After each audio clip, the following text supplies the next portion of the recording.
All right, many thanks, Yajai, for that background report. And to begin our conversation on issues in tertiary education in Nigeria, let me make welcome first here in the studio, Professor Christopher Piwuna, President, Academic Staff Union of Universities, ASU. A pleasure to welcome you to Good Morning Nigeria. Thank you very much.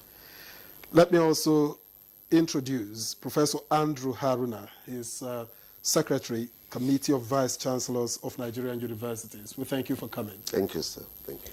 And also joining us here in our Abuja studio is Professor Umaru Pate. He's the Vice Chancellor of Federal University, Tertiary, Gombe State. He's also the President, Society of Nigerian Broadcasters. You're welcome to move on. Thank you and good morning. It's a pleasure to have you join us. All right, let's begin with ASU. And for a reason, because ASU has the responsibility of picking out those things that we may not see. So I'm asking, what do you consider the biggest threat to tertiary education in Nigeria today?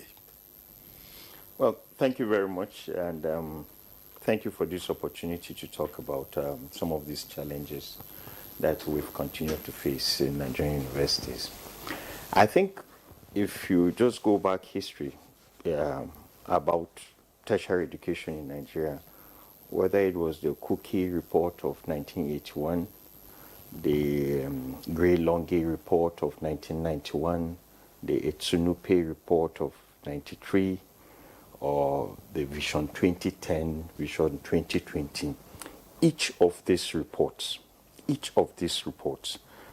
talked about funding as a key challenge faced by Nigerian universities. I mean, way back 1981, and this is 2025, almost 45 years since those reports, and we're still where we are literally, because the number of students have exploded, the need for access and other things for tertiary education has continued to expand.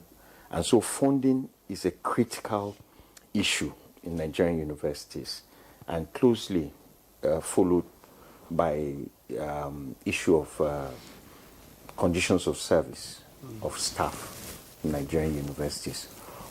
So for us in ASU, we think funding is a critical thing, and that was why after the 2009 agreement, we also raised concerns about the state of our universities, which gave birth to the needs assessment report of 2013. And so funding has continued to be a major challenge for public universities.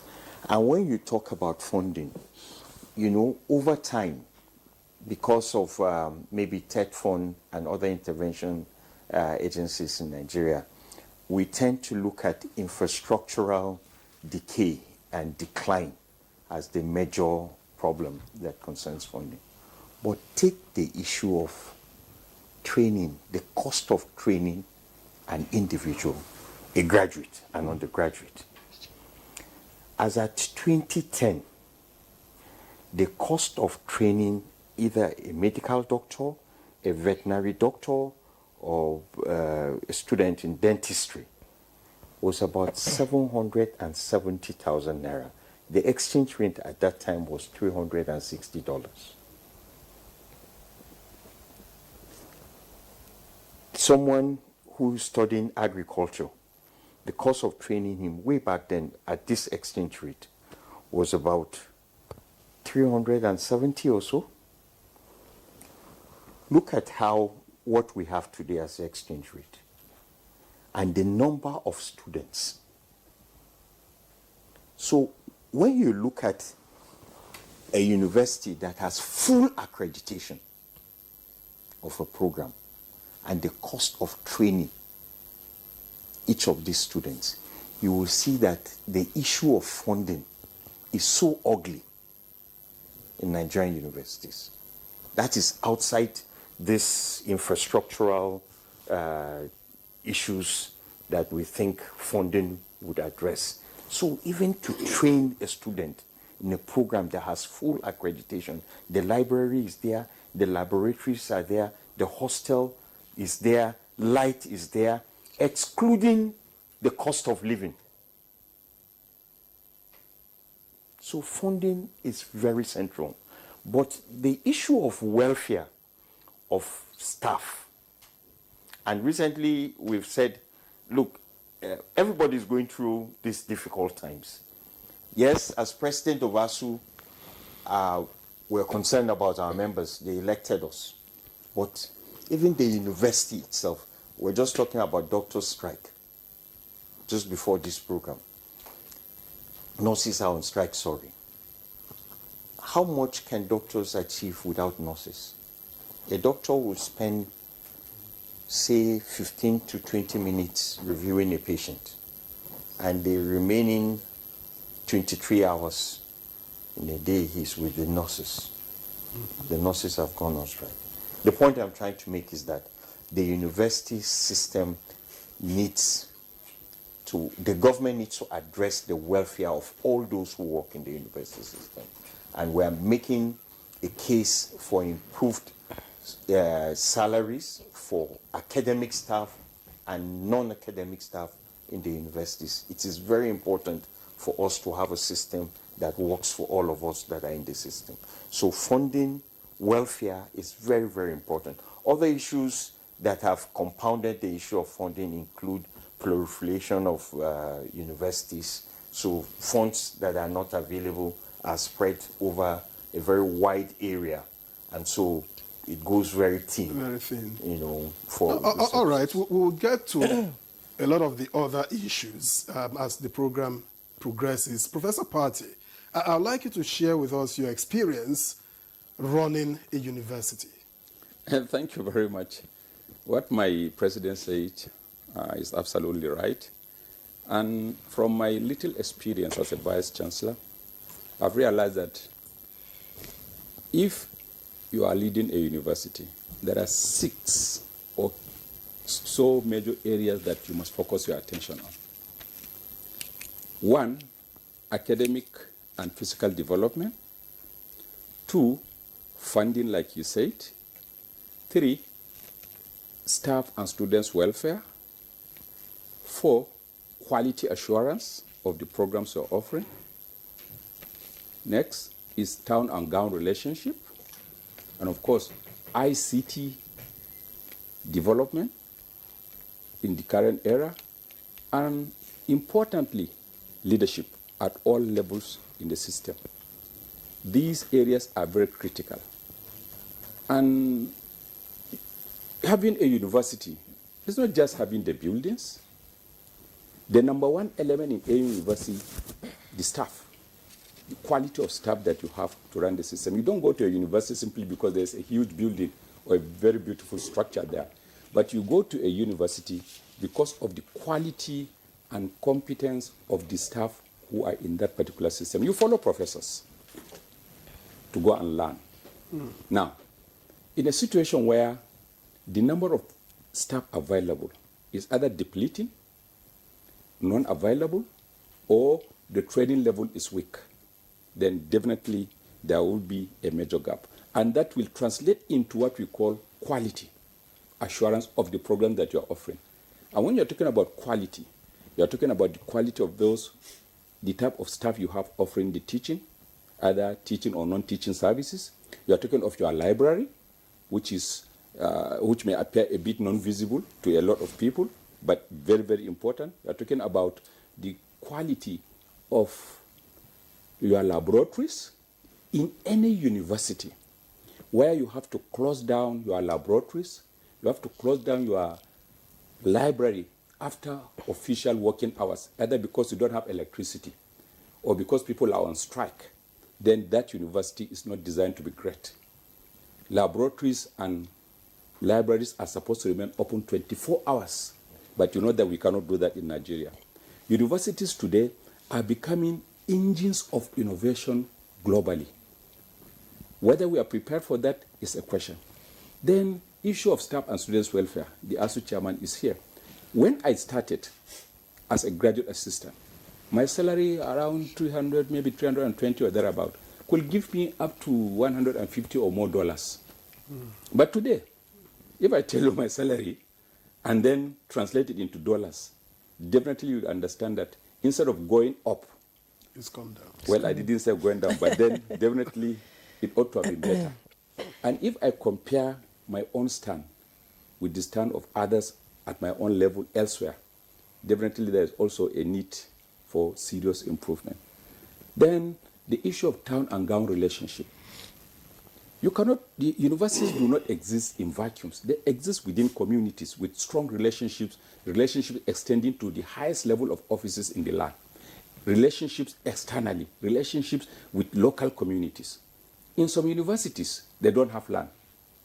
In my own university, land may not be an issue. But if you go to University of Lagos today, land is a serious issue. In some universities, communities are very hostile. In some universities, the state governments and the universities are not relating very well. So, and this will naturally affect the progress of the system. So we can go on and on. So from my little, and then leadership, like I've said, leadership from the top, leadership that appreciates what it takes to run a university, what it takes to own a university. University is not about buildings. University is about the quality, like I've said, of the people who run it. But where the leadership does not appreciate that particular stand is a problem. And then within the universities, where you have a vice chancellor or a council whose vision and mission hardly aligns with the system of running a quality university, there will be a problem. Where the vision of the leadership does not align with the national realities and contemporary evolving issues globally, there will be a problem. And even within the university, where you have local leaderships like head of department, faculty officers, and all of that, where they are busy fighting themselves, causing crisis over nothing. And then, at the end of the day, instead of the university to align and address its mandate, you have people factionalizing themselves, fighting over local leadership, fighting who will be a vice chancellor, who will be this, who will be that. Then the energy of the entire system is wasted. And this is a major issue within the Nigerian university system. But that doesn't that say, doesn't that say, Jimmy, I'm sorry, doesn't that say something about the internal workings also of the university, the way universities run? You're talking about people tussling over who becomes vice chancellor. Look at it. There is a University of Calabar issue. This is a reflection of what is happening in the wider society. Otherwise, the universities have their rules. But when people from outside interfere and get their own way, people who have no business whatsoever being in universities or knowing how universities are run, but take it upon themselves to determine who becomes a leader, either based on some indigenship or based on some other criteria that are less academic, then you have a problem. But if the universities were to be autonomous, now that takes us to issue of academic independence and freedom, where they're absolutely autonomous to determine who leads on the basis of competence, on the basis of confidence, and on the basis of experience and linkages and networks, then that will work. But the university council, for example, may want to bring the most qualitative candidate, but you have pressures from outside. So you cannot simply accuse the universities alone, but you must also look at the external interferences from different quarters. External interference from different quarters, yes. and it all boils down to politics in the academia. And let me bring what I want, please, don't exclude the politics of the university from the politics of the main town. Okay, so they are interrelated. Of course they are. They're interrelated. Okay, let me bring in Professor Haruna into this conversation. Now, you've listened to them raise some pertinent questions on funding, infrastructure, the quality of education. And some analysts have said that we need structural reforms to revive the tertiary institution. Do you agree? Well, it is interesting that the flashlight is on the universities. And we don't look at other aspects. Why the universities? I'm starting from the other way around. One, why is it that people want to associate with the university, but they want to identify with the universities, but they don't want to do anything radical to change the fortune of the universities? Universities are not just institutions like secondary school somewhere hidden in a village. Universities are universal institutions. And the staff who are working in the university, particularly the academic staff, they are also universal staff, highly mobile. Now, if a nation does not take this into consideration as regard funding to be able to keep their own quality staff, they're just wasting their deposit. Now, why the university is very important is because this is the only place where you have intelligent people who work day and night, not because they want to earn money. They want to bring solutions to society. They want to conquer their environment. But then we have interference from outside. This interference is a major issue. When you talk of funding this kind of institution which has its own specific culture and orientation, the Nigerian system, I think, is not well prepared for that. Today we have 76 federal universities, 68 state universities. These are public institutions. We have 159 private universities, which brings a total of 299. This proliferation of universities, as my chairman said, with regard to the public institutions, you see, no matter the amount of money which is being quoted, it's thin out. It doesn't get to where you really wanted it to be.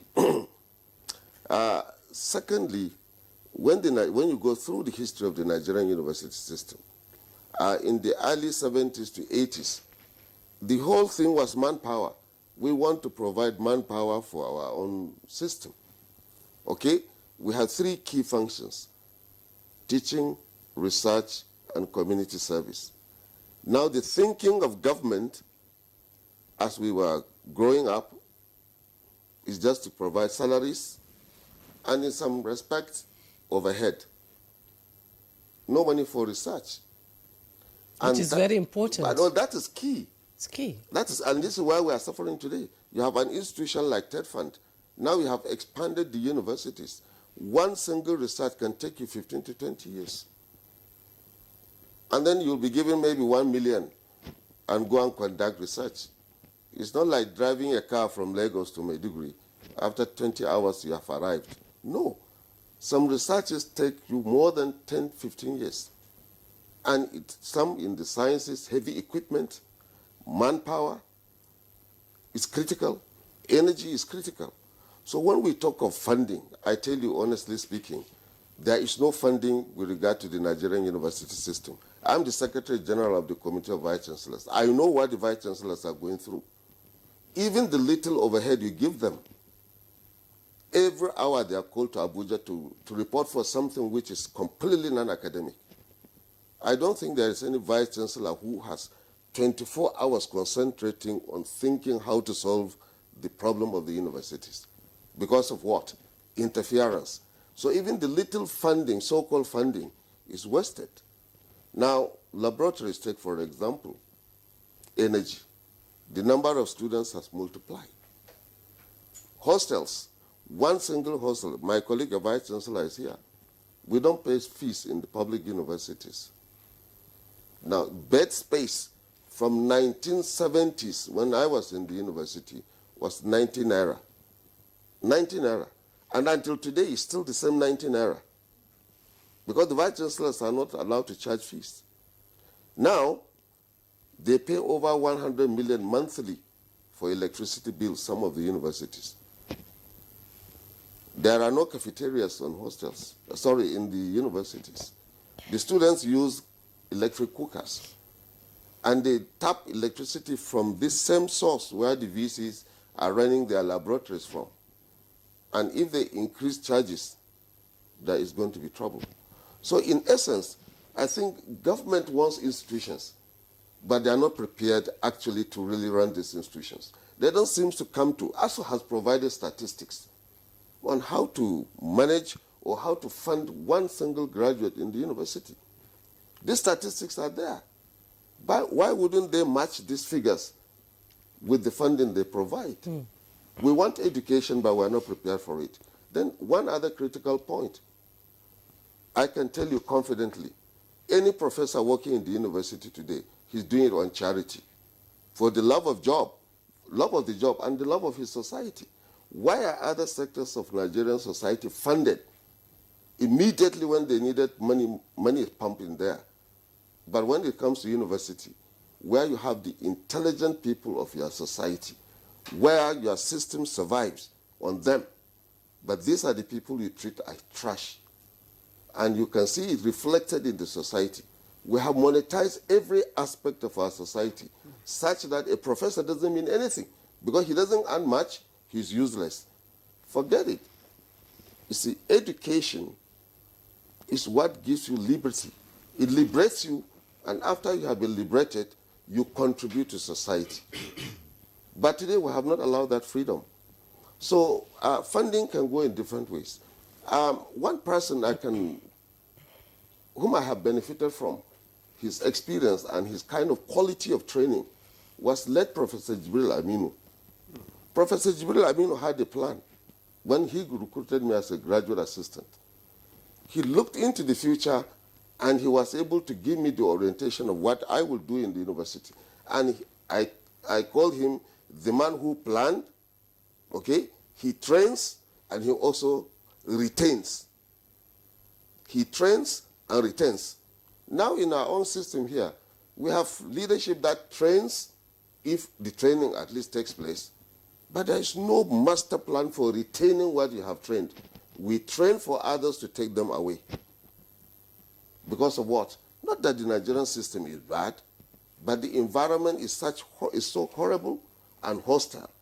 And academic staff cannot work effectively in the university because of what? The infrastructure is nothing to write home about. And if you don't provide quality environment, you create truancies. I cannot sit in an office to do serious academic work if there is no electricity, if the furniture there is not anything comfortable. We are losing the best brains of this country because of lack of funding. Yes. We are losing the best. Okay, you have a follow-up question. Okay. You know, everybody seems to agree on one thing. Funding is an issue, right? But there are other issues which we haven't talked about.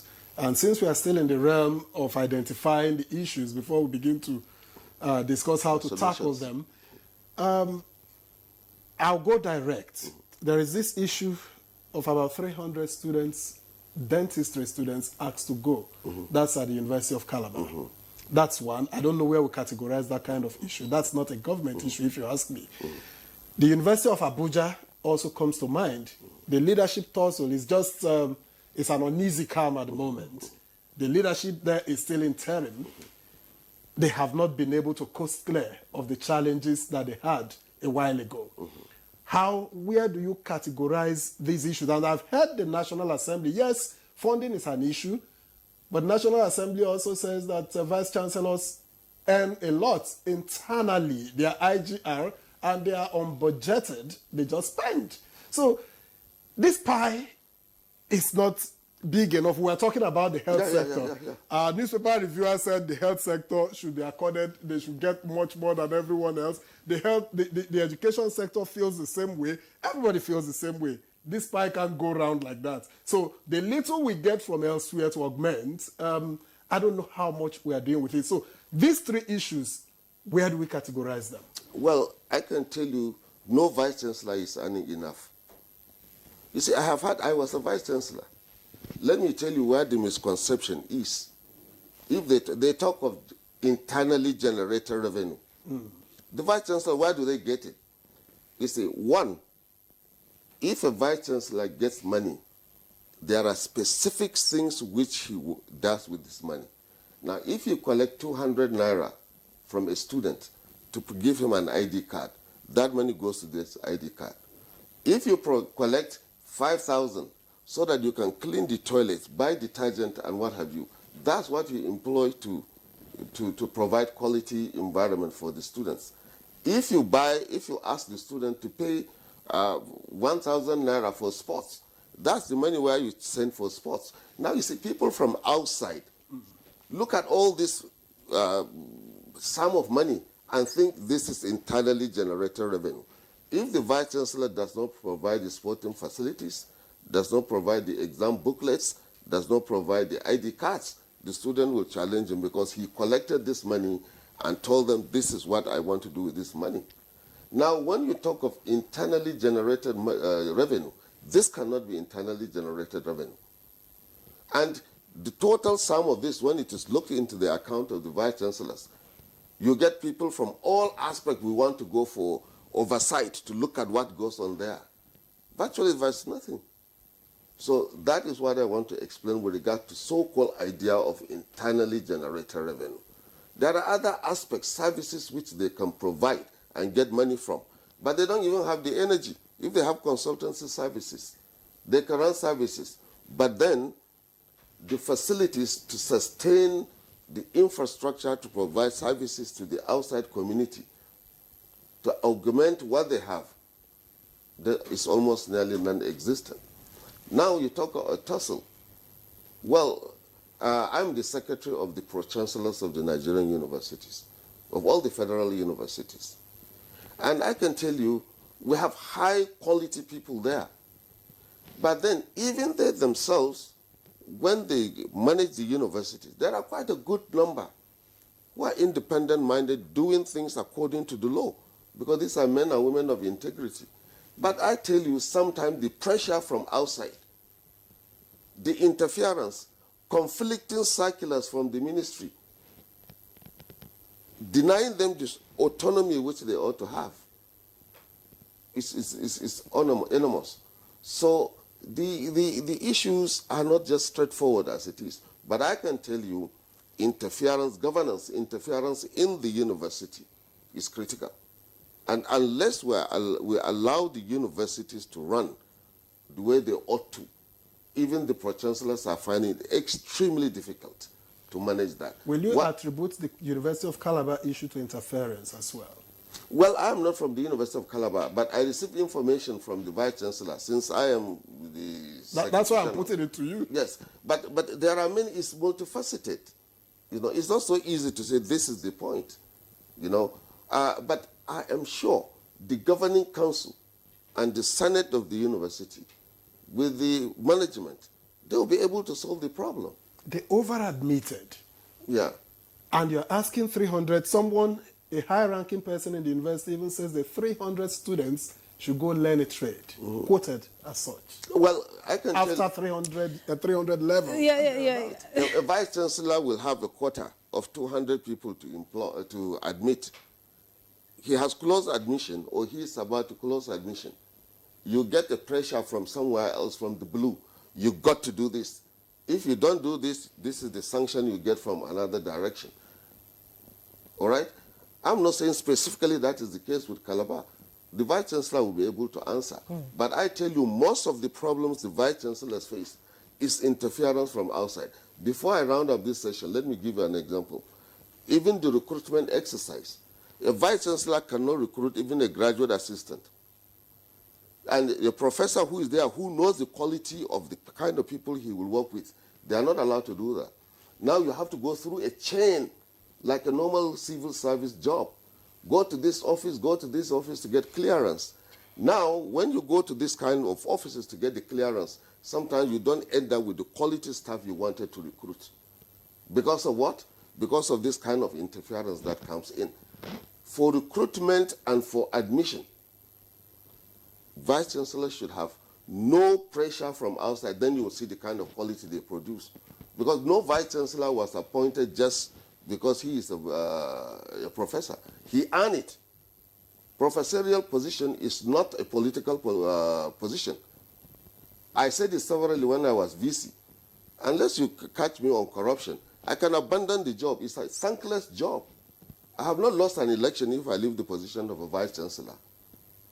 But then people attribute many things to the office of the Vice-Chancellor. For most cases, not because the Vice-Chancellor is bad. Interference. I can go on and on. I have several examples to give you. But most Vice-Chancellors are not given the opportunity to do what they had actually planned to run the university system. They don't have the freedom to implement issues in the university because very minimal, if there is that very freedom. Very minimal because of political interference and politics. Yes. Okay, don't forget to send in your messages as you contribute to this conversation. We'd love to hear what you have to say, and if you have questions for our guest here in the studio, please send them, and don't forget to make it short and simple, and then put your name there. Let me return to Professor Puyona into this, this conversation. Professor Haruna has said a lot of things, especially, research, brain drain, and all that. And I know as ASU president, you bring all these things to the table when you negotiate with government. Now you've been sending some signals to government saying that if you don't do this, we'll go on strike. If you don't do this, you've not gone on strike for a while, and students have been able to achieve some things. So how much of the federal government promises have been implemented since the last strike and since the last agreement with government? Thank you very much. Just before I answer that question, I am interested in these dental students in Calabar.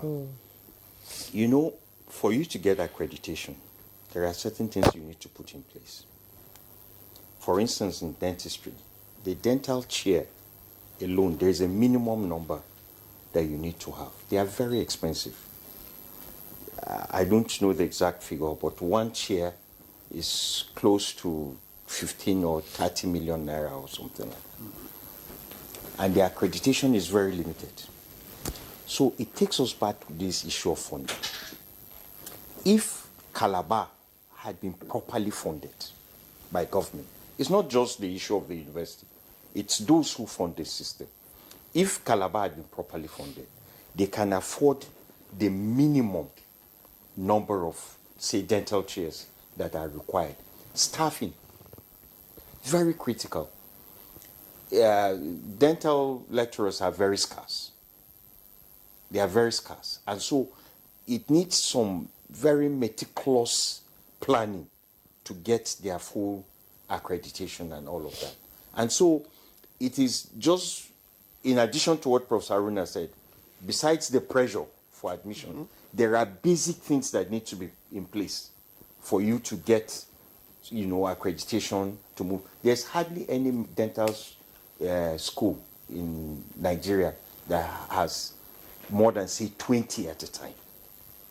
So to go to 300, it's unthinkable. But I hope that they will be able to solve it, because the students are not part of the problem. They didn't generate the problem. And I hope that the university and the government, I'm aware that the federal government recently, after the Ukraine problem and people coming back, some students, give some leverage to universities to expand to absorb accreditation and all of that. And perhaps the CVCNU, led by Professor Haruna, can also help universities to help them, speak to universities to help them absorb some of these students, for those of them who have spaces. There are medical colleges now, universities now in Nigeria, whether it is Otupo, Azare, Unimedo in Ondo. There are quite a number, and I believe that your office could also help these students in speaking for them. Back to your question on the issue of promises by government. The position of our union right now is that we're tired of promises. We're tired of words. What we need is action. It is only action that we will respond to. If there is no action on any of the issues that are before government, we will act. We started renegotiating with government this 2009 agreement in 2017. We started with Babalaki, SAN, went to Musa Ali Jibril, went to late Professor Nimi Biggs, now we're with Alhaji Ayali Ahmed. Excellent human beings, except one. Excellent. You're not going to name the one. No, I'm not going to name it now. Except one. We've worked with them. we have always agreed with the government side on a draft agreement, except with Babalaki. We've always agreed. We agreed with Musa Ali Jibril. We agreed with Nimi Briggs. We have agreed with Yahya Ali Ahmed. In August 2024, when the Yahya Ali Ahmed committee was set up, by December, we had finished. Because we're just taking up, working on a document that just needs a little polishing. By December 2014, we had finished. This is August 2024. This is August 2025. Yeah. We're still with a document that we have concluded with and no response from government. That document addressed the issue Professor Patti talked about, autonomy of Nigerian universities, academic freedom, funding of universities, our salaries. These are things that are captured properly and agreed to with the government side.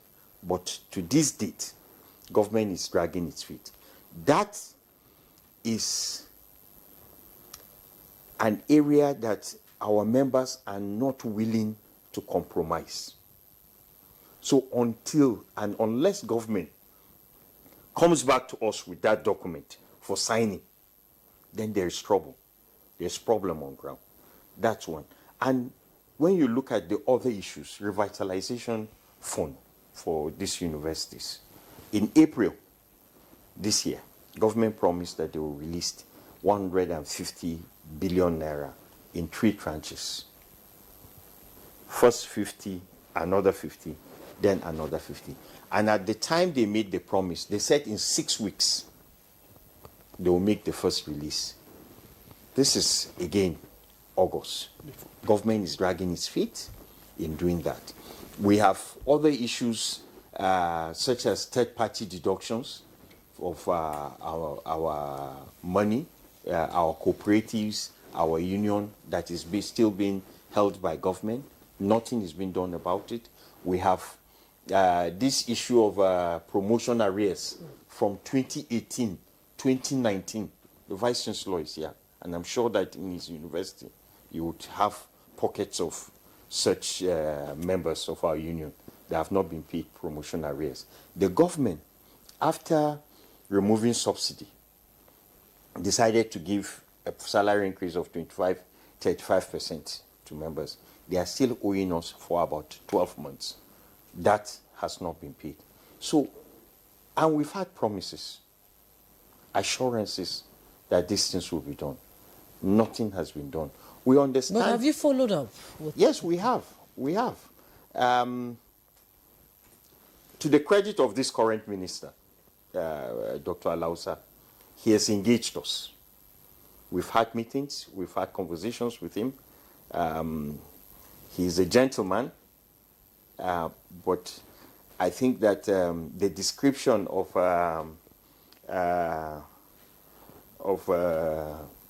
Professor Osibanjo by the current vice president, that a nice man sells ice cream and he shouldn't be here. I think that's a description of our minister. He's a gentleman, he's perfect, but we're tired of words and we want action. But we've engaged him, we've been talking with him, but it's time to act and time is running out.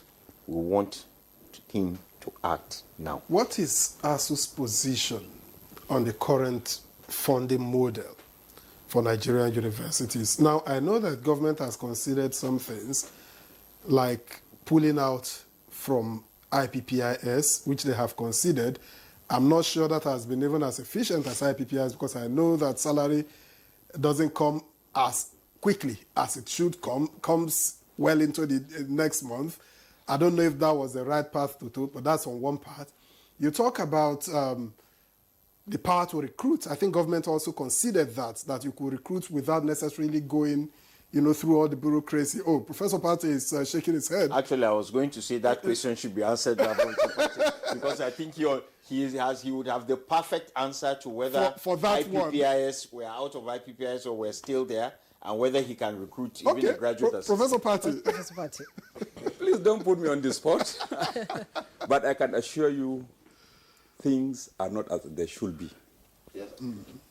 I have been a vice chancellor for the past 4 years and some months.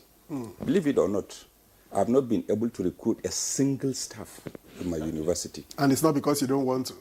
Of course, I have a brand new medical school in my university, fully equipped, but not staff. And because of that, Why? I cannot apply for accreditation because I have been following up for the past 2 years to get an approval. Eventually, I got it, but the budgetary dimension is still being followed up. And in these 4 years, I've lost people either because of death, a lot have resigned, a lot have left this country outside, and many departments remain without the appropriate staff. So I may have to depend either on visiting, sabbaticals, and sometimes I have to get part-timers. And even at that, when we used to be under IPPIS, paying them was a challenge. Somebody will come to your university for about a year. He could hardly be paid by IPPIS once or twice. You follow up. But now that it has been transferred to us, we are trying the little that we could, except for the delays. Now, in many of the universities, recruitment is a major issue. And you have to go to 5 or 6 different offices. And it's not as if going to the offices is not a problem for me. But the follow-ups and the tension you go through to go from one office to the other, it takes you over a year or more just for you to be able to recruit. And getting a professor is not something you just wake up and say, Professor A, transfer to my university. As a professor, I cannot just leave my university suddenly. There must be a lot of reasons for me to be able to leave. And for you to recruit the best graduate assistants you have. I was recruited as a graduate assistant immediately after graduation and sent to school. Professor Andrew Haruna, the same thing. The department should be able to identify their best graduates and then recruit them. They are sent on training or retained for training within the department or sent outside for training.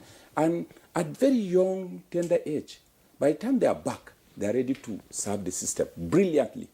But where you don't have that, you leave a huge gap.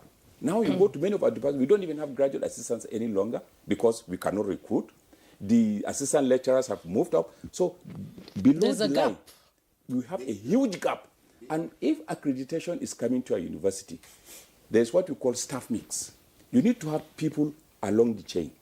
Assistant lecturers, lecturers 2, So that there's lecturers no 1, gap. senior lecturer, this and that. But because many of our universities have been recruiting for a long time, and our professors are getting older, they are retiring, some are dying, some are leaving. So we have serious challenges in the entire system, not only in my university. And don't forget, every day newer universities are being opened. One thing let me give you 2 instances. One, we have huge love, like Professor Andrew said, for universities, but we do not have care for the university, and love without care is dangerous. Then secondly, you have expansion without quality, another very dangerous trend that we think is good for us. So the fewer the extra universities that are being opened, we have our lecturers who are transferring to go to them. They go there without sufficient capacity, and they leave the older ones with less capacity. At the end of the day, you have so much confusion within the system. You cannot just establish universities without proper planning. If you remember the way the 7 universities were established in 1975, they were carefully planned as part of the 3rd National Development Plan under the Gawan regime. And when Murtala and Obasanjo came, they did not obstruct that development plan. They simply implemented the things that were contained. JAM was part of that plan. If you go through the plan, you see where it was suggested that the federal government will take over the regional universities in Ife, ABU, Nsukka, and then merge them with the federal universities of Ibadan and Lagos, and again establish newer universities. Prior to that, Ahmadu Ali was the minister. Ahmed Jod was the permanent secretary. They did meticulous planning, going around different parts of the world to gather data, and at the end of the day, they came out with, with a plan on how these things can be achieved. That was how NUC was established. to coordinate all these universities. Then JAM, the proposal was government will now influence the process of admissions through two bodies. One, matriculation board, and then admission board. It was later government sat down to agree with the universities that, look, instead of having two boards, why don't you have one? That was how JAM now came up. Joint Admissions and Matriculation Board, coined by late Jibril Aminu, and the government accepted. So, you see, there was some kind of planning, and in terms of expenditure, in terms of this, in terms of that, then the government announced the establishment of the university under the Murtala Obasanjo regime. And then they took time to plan for them. They brought master planners from different parts of the world to plan each of the universities. I can tell you who planned University of Maiduguri, who planned Jos, who planned Calabar, who planned Port Harcourt, Sokoto, Ilorin, and Kano. They had Nigerian counterparts. Yeah. So they did the master plans for the universities with the funding and everything, and government took over. But are we doing that today? No. And once you don't do that, you cannot have any meticulous plan for staffing, for funding, for this, for that. You just look at a mushroom village and then suddenly announce that you are taking one secondary school and it becomes a university because it belongs to the town of one of big persons, and eventually that becomes a university. And then you appoint a vice chancellor, and then you appoint a council. And who runs the university? Love without care. Love without care. Sorry, I just want. I'm so happy with what Professor Patel has said. Once you leave your position as Vice Chancellor, we'll have a place for you as an official of ASU. No, but he has always been there. He has been part of No, we are ASU. going to give him an He's official returning. position. He's now returning. And then they chase me out of the position. No, well, we will take you. But the point that he has made, is this issue of he was very honest about how IPPIS is operating and the problems that they face, the challenges of funding, the planning. But they haven't solved the problem either. No, but Because if salaries will be coming sometimes almost 2 weeks into the new month. Well, on that, I was just identifying with some of the things he said. We personally don't think our vice chancellors are doing enough in terms of our salaries. Okay. Now that's the problem. We don't know what some of the challenges they have. But when our salaries are delayed, the best we get from our vice chancellors is a letter from the bossa saying salaries are delayed. So what? I mean, why are salaries delayed? They have said that they have moved us from IPPIS back to the university. So it is the problem of the vice chancellor to tell us what his challenges are in terms of funding. But it's ASU that would always agitate for the payment of these salaries. Unfortunately, sir, we have not seen any vice chancellor being overly concerned to us over our delayed salaries. So unless we make efforts, our vice chancellors seem to be okay with the delay. I mean, that's what we... That's another love without care. That's another love without care. Let me tell you what the vice chancellors do. As a vice chancellor, my greatest worry will be for the month to end without receiving a warrant from Abuja to settle my staff. Of course, my salary is also part of that. And secondly, I'm a human being. I have feelings, and I know what my people go through. But I have to wait for Abuja, and I cannot, there's a limit to what I can say, other than to explain to them that, look, I have not received my money. Like the issue of arrears that you talked about. Only that I wouldn't want to give you what we have been doing in my own individual university, because we are talking about the university system. So all we do is we have to contact the officer of the accountant general. Please, when are we have our desk officers. When are we getting so? When they we are working on it, we are working on it. So what else can you do more than that? Since I do not have control, we have to wait for the end of the month to receive a warrant for us to pay our staff. So that is the challenge of every vice chancellor. And there's a limit to what you can do. Since the money is not with us, for us to be able to credit our staff's account. Okay. Yes, we are out of IPPIS, but there are other ways through which same people are still exercising that unwarranted control over the operations of the universities. Unwarranted control over the university. Then we have some messages from Nigerians who want to ask questions and contribute to the conversation.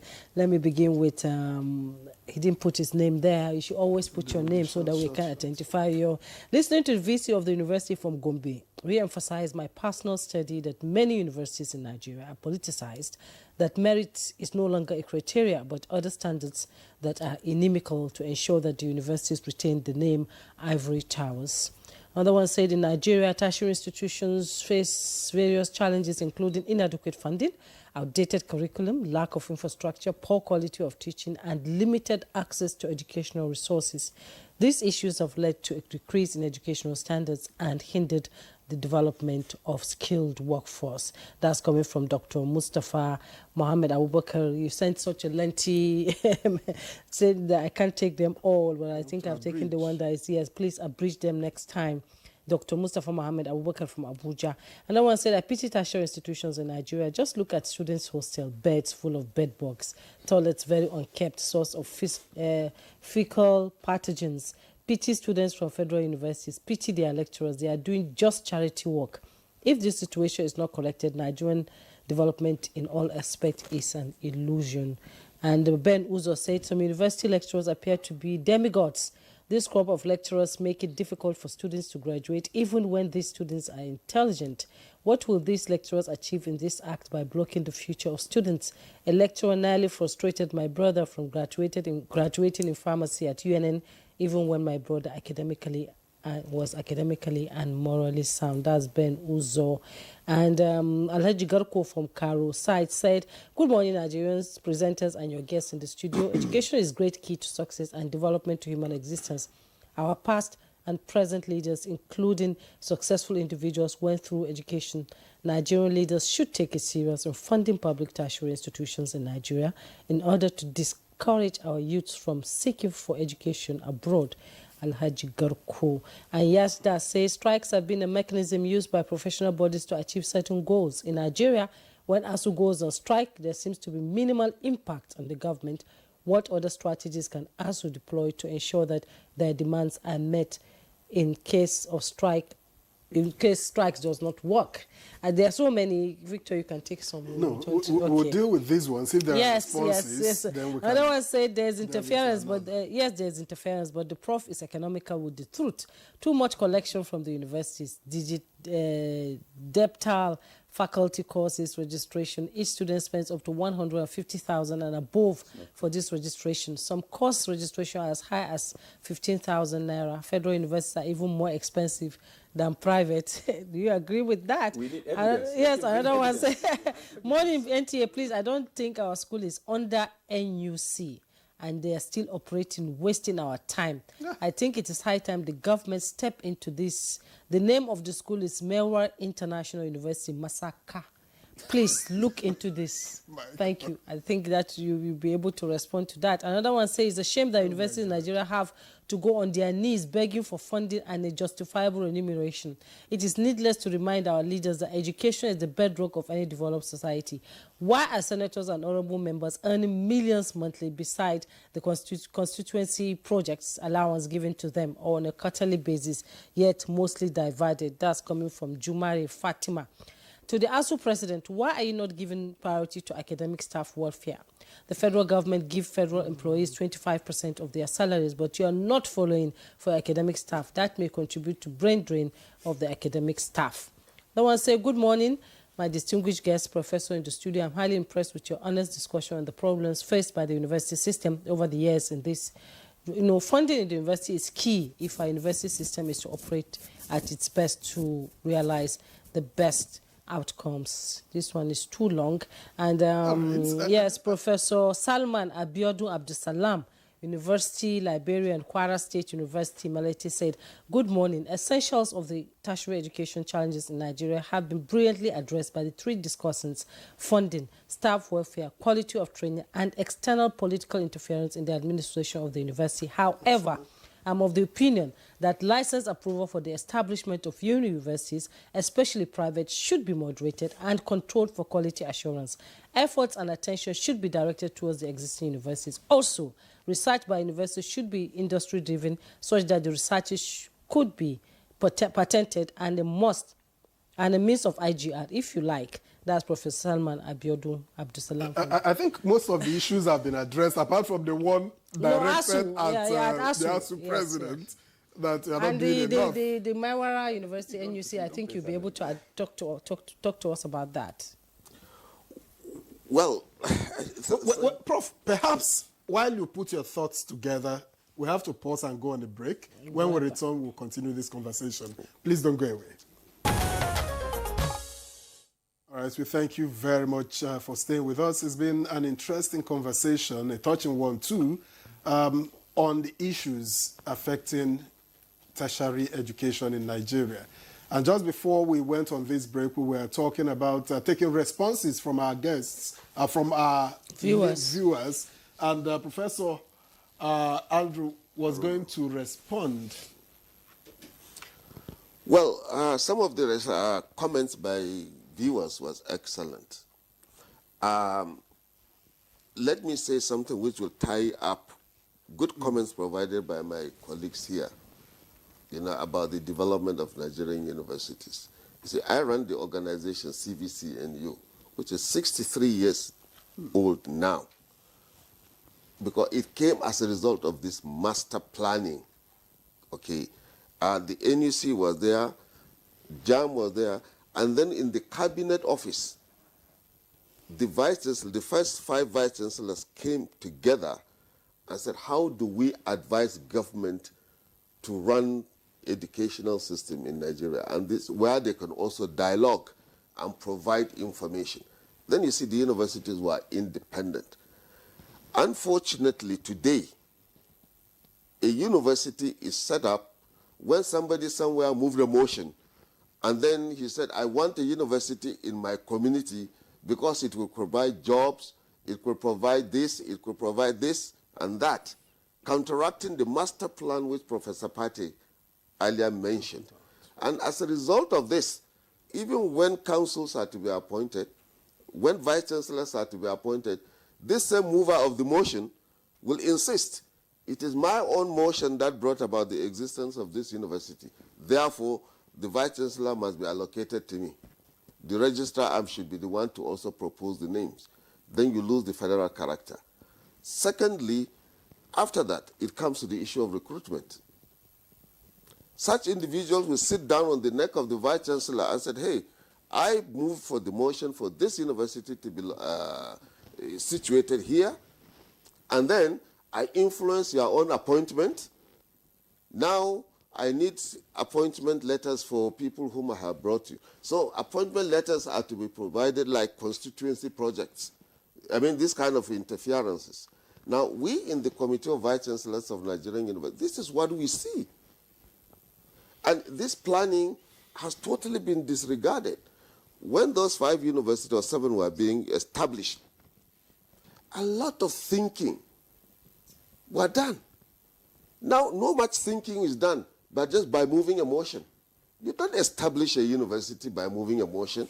But a motion doesn't cut it, because a motion does not ensure, even if it scales through all the rigors, I agree that there is camaraderie when it comes to, giving them the go-ahead to complete the motion cycle. But then there has to be presidential assent for it to be established. But even when the action is to come, if motions are moved for university to be established, you can also know the pressure put on the person who is to assent.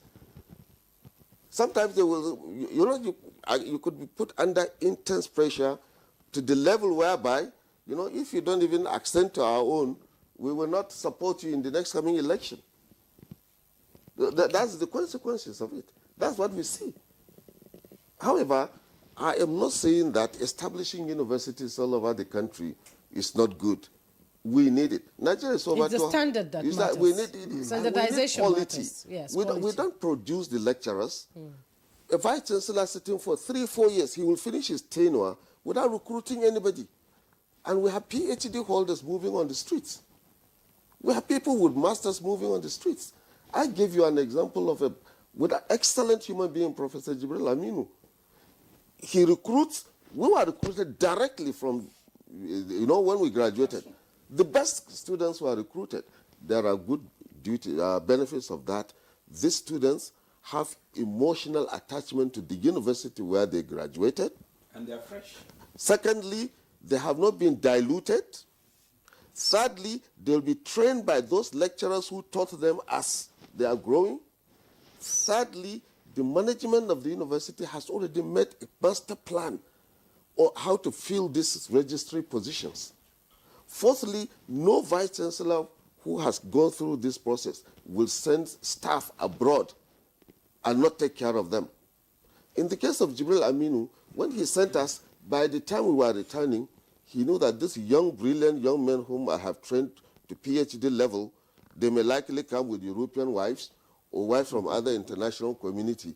So he started building houses that could fit into that. So as soon as we return, nobody goes to hotel. Straight you move in and you are excited. Even if you have come with a European woman. You have a vehicle. She is happy. So the environment was also prepared. This is master planning. But when you have somebody who will just wake up after having a dream and said, look, I need a university because I'm well connected, I tell you this is terrible. It's all about the votes, some people say. It's all about getting the votes at the end. I think the sad aspect of it is that in this country, we have decided to politicize, ethnicize, religionize, regionalize, and personalize issues that ordinarily should be subjected to merit and serious thinking and intellectualizing before eventually practicalizing. We don't do that.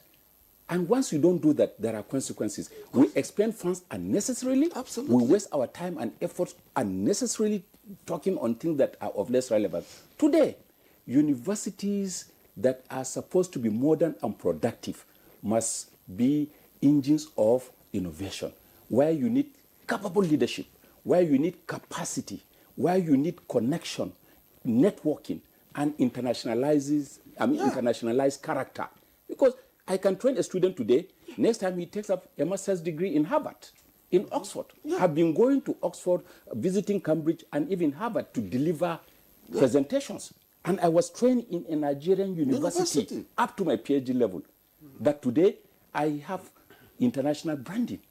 Why is it so? Because I was lucky to have been mentored by professors of international standards. So my desire and dream is also to ensure that the quality of Nigerian universities today can graduate and go to take masters in Oxford, in Harvard, in Yale, every other place without being asked to offer remedial courses or without any element of deficiency. They can compete with somebody from Taiwan, from China, from any other part of the world in the same class. Not only that, be able to be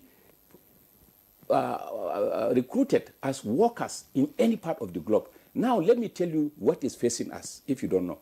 In the next 5 years, there are about 92 million jobs are likely going to vanish. And another 120 million new jobs are likely to be created, courtesy of the Internet of Things, robotics, and artificial intelligence. Skills. Now, who is going to train people for these 120 million jobs? Universities. Which means our universities must retool, must reskill, and standardize up to global competitive levels. And for the universities to do that, we need staff who themselves are sufficiently trained and capable of understanding all these Internet of Things with the right tools at their disposal to be able to train students who can fit into all these realities. That was why I told you that our universities must be engines of innovation with capable leadership. But the first thing is you need leadership from the top that appreciates all these coming realities and changing situations in the world. We're in a transitional world. So you need leadership that can appreciate that and be willing to support the universities to become transformative and innovative to train younger Nigerians. Our population is increasing by the day. We are not creating sufficient opportunities to absorb all this population. And the way we are running our system today, it cannot just work. We have to change the orientation of our lecturers, train newer ones, make facilities available, ensure that our laboratories are of international standards. Because standards are of global nature today. They are not just local government realities. We have to train younger people, not just give them funds, empower them with motorbikes. That is not the way to go. All right. Thank you, Professor Patti. You have some messages. Can you read them, I'll read them after this question. Now, Professor Piwuna, a lot has been said about getting the right people in the right places. Now, you take a cursory look, mentally, of how councils are made up in universities, of how even lecturers are recruited, of how our admission process, is done.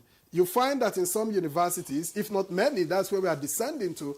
If you are not from that particular locality, you cannot be vice chancellor.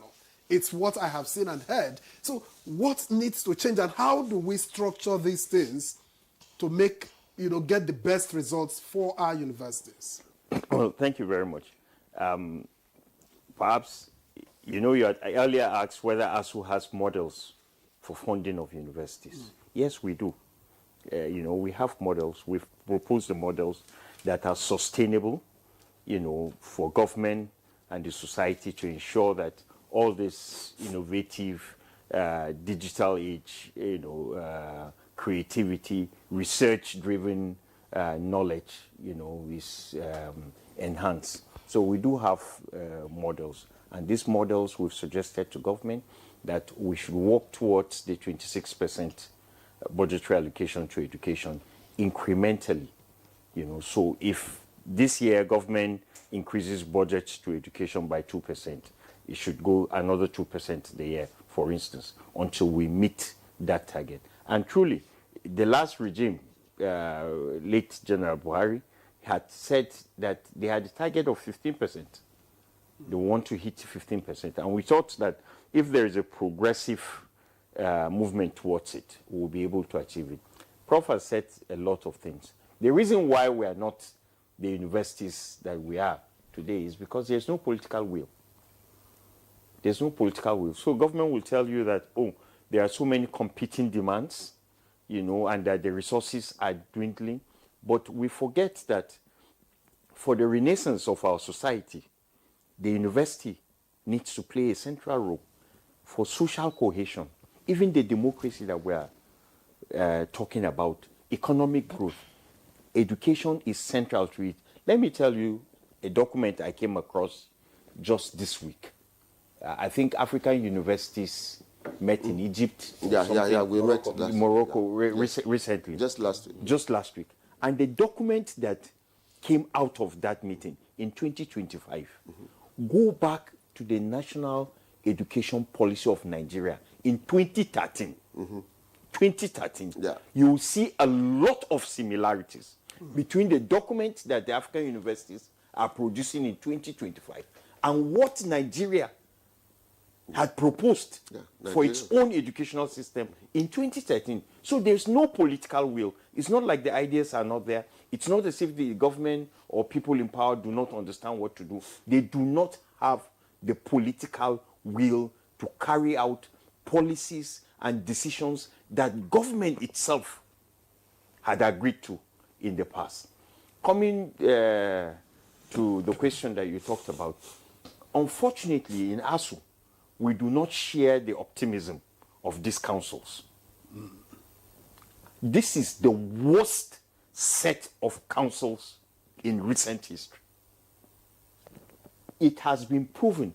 Is it in NAU, Nnamdi Azikiwe University? Is it in the University of Abuja? Call any, in fact, we can... Minus my university. Well, yeah, we haven't... it's okay, sir. When it is time for you to leave, we'll assess the council very well, because that's where the problem comes. I'm their secretary. Yes. So, pro-chancellors, there are serious issues in the appointment of pro-chancellors. There are people of impeccable character, integrity, that are chairman of council. A few of them that we can name. They are there. But we have a lot of problems with these councils. The integrity of some of them is questionable. Most of them, the recruitment as pro-chancellors is based on political affiliation, and they come and they carry out the acts that their masters have asked them to execute. So this issue of religion, ethnicity, politics, regional considerations, they are rife in our universities. Most of our pro-chancellors today are contractors. And they come into the university as contractors. Even the traditional rulers? Because No, I mean, there's I'm a talking model. about pro-chancellors. Chancellors, Not okay. chancellors. The pro-chancellors. So we have a problem. And don't forget, the law establishing universities, including our agreement with government, says there should be no gap in the existence of council. We had a gap of close to a year or more before these councils came to be. And unfortunately, the recruitment of council chairmen and some of the members for us in ASU is way below. And unless those things change, we're going to continue to see that recruitment of staff into the university follows the same pattern that the chairman of council was appointed. He emerged as chairman of council. All right, I have a lot of before messages. He goes, now. yeah, you have a lot of messages. A lot of messages. Let me see the much I can take. This one reads, "Good morning.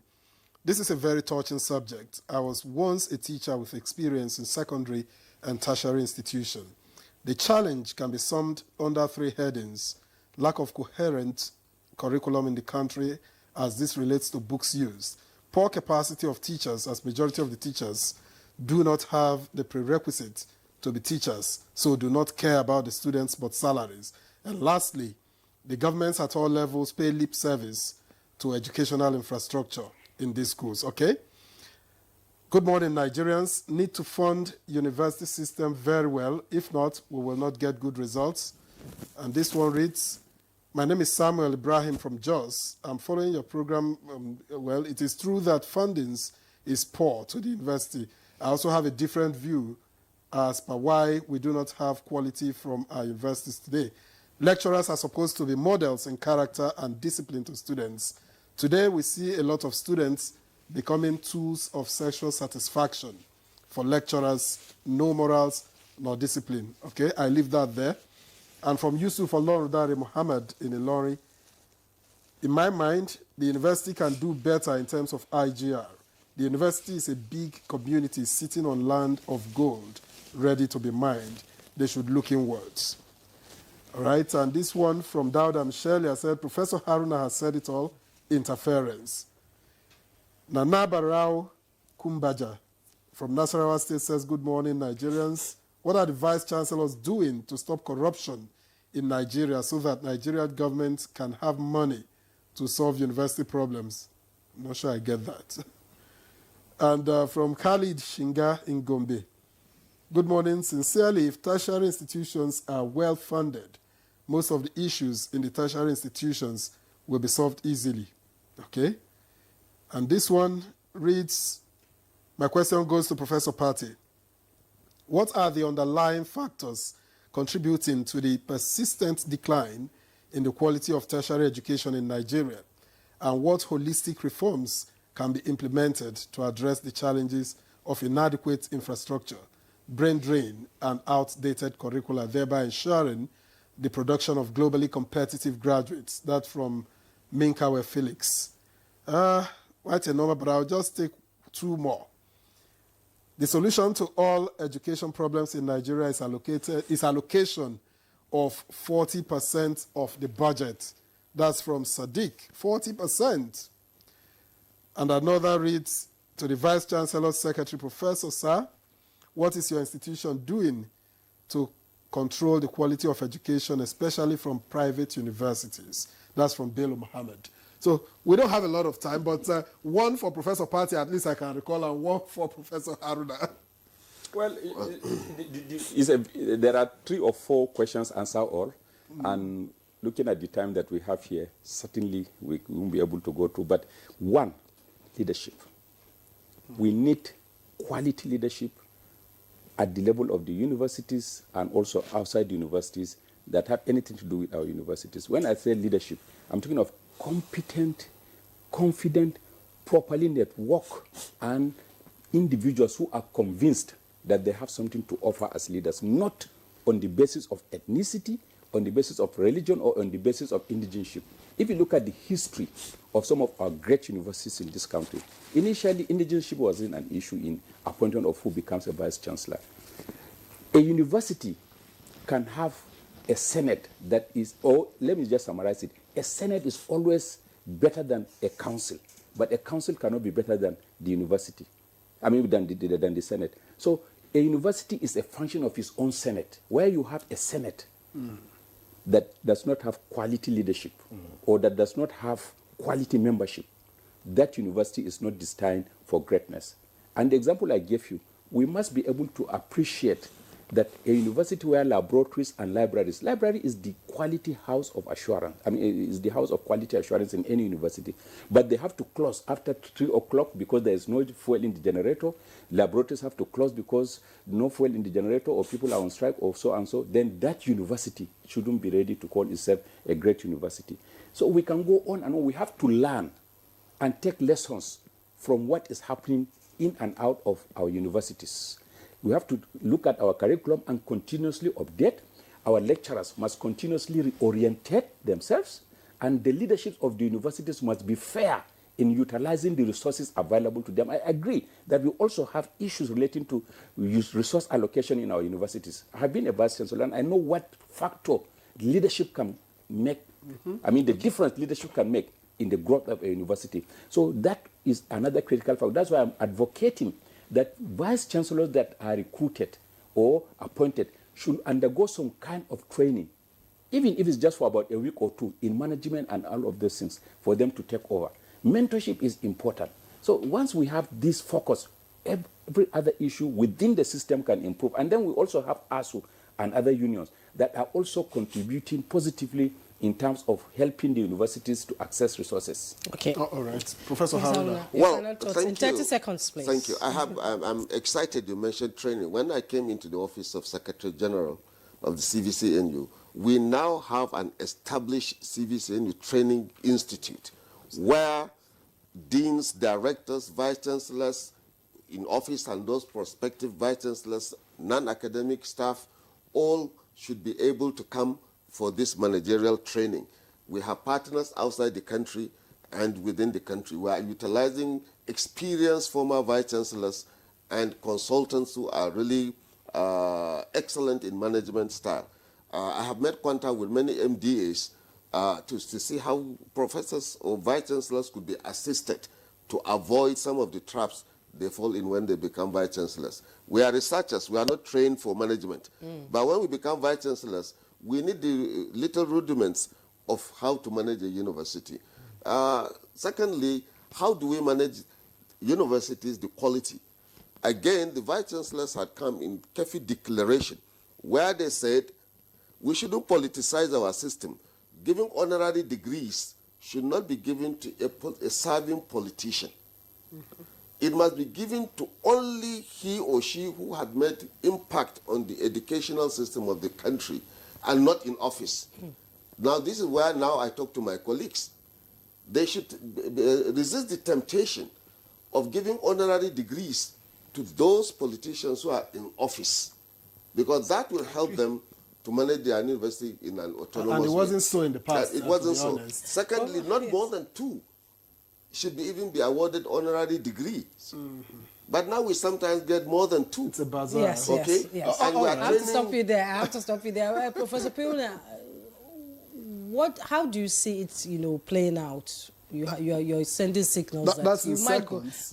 go on strike. What do you expect? If everything continues the way it is now, then the government should expect the worst. Unfortunately, our salaries are nothing to talk about. Everybody has talked about it. Agreement that was collectively bargained is under serious threat. That we consider very serious. And I believe that our lecturers, our members are waiting. Okay. And time is running out. Time is running out. Okay, thank you, Professor Christopher Piuna, President, Academic Staff Union of Universities, ASU. Thank you for coming on the program. Professor Andrew Haruna, Secretary Committee of Vice Chancellors of Nigerian Universities, we appreciate your insight into this conversation. And Professor Umaru Pate, Vice Chancellor of Federal University, Kashiri, Gombe State, is also the President, Society of Nigerian Broadcasters. Thank you, as usual. Thank you, for Juma. coming on the program. Thank you all, gentlemen, for your time. Thank you. And that's Good Morning Nigeria for today. Thanks so much for your time. I am John Mike. And I am Victor as well. Enjoy the rest of your day.